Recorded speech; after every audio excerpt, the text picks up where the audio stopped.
happens if you're directly in the path of a storm and you don't have anywhere to go?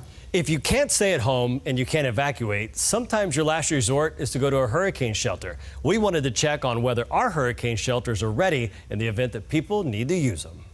So investigative reporter Katie LaGrone looked into the state of Southwest Florida's shelters, and here's what she found out. With its long coastline and tropical location, the fury of hurricanes have become as synonymous with Florida as the beauty of its white sandy beaches.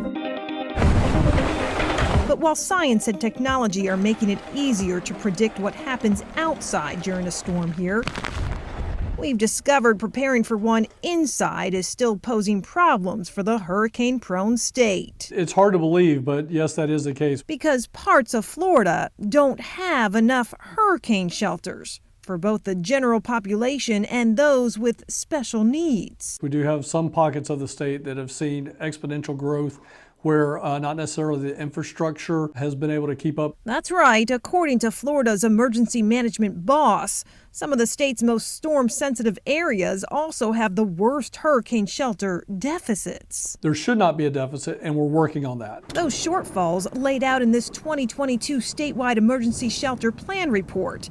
In it, 2 regions of the state are described as areas of concern because of its deficit of general population shelter space. Florida's largest region, South Florida, and its neighbor to the west, Southwest Florida, both coastal meccas with histories of being battered and ravaged by Category 5 hurricanes. We're always concerned about Southwest Florida. We're concerned about West Central Florida, that area around Tampa Bay, just a little bit inland going over into Central Florida. The majority of our facilities at our shelters are school facilities. During this interview just a few weeks ago, the director of public safety in Lee County told Fox 4 they currently have just 20 shelters to meet the needs of its population of more than 750,000. We anticipate that number growing in the next 5 to 10 years. Adding, as schools are built, shelter numbers will increase. Though the county repeatedly declined our request to discuss how it's currently handling its shelter shortage. We've had a deficit for about 3 or 4 years now. Miami-Dade's director of emergency management explained why finding shelter in the state's largest county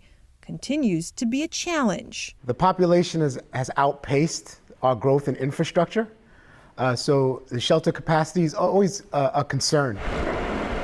Right now, Miami-Dade has just under 90 shelters it can open at any given time, most of them schools, but it's short over 5,000 shelter spaces. That sounds like a lot, but here's some additional perspective. Hurricane shelter space like this school gymnasium isn't measured by size of building, but feet per person. In Florida, that equals 20 square feet, just enough room for a small mattress and a little extra personal space.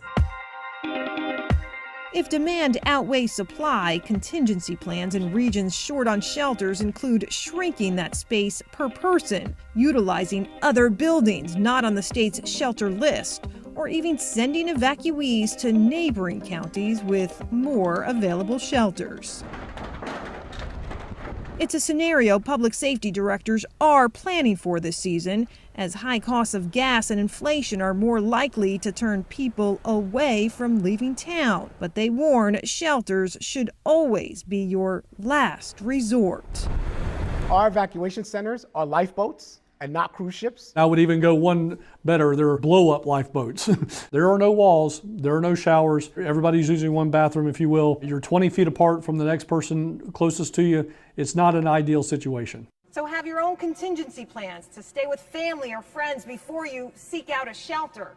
While the state allocates millions of dollars to retrofit buildings to ensure they meet hurricane shelter criteria, it will still take years for the state to have enough shelters.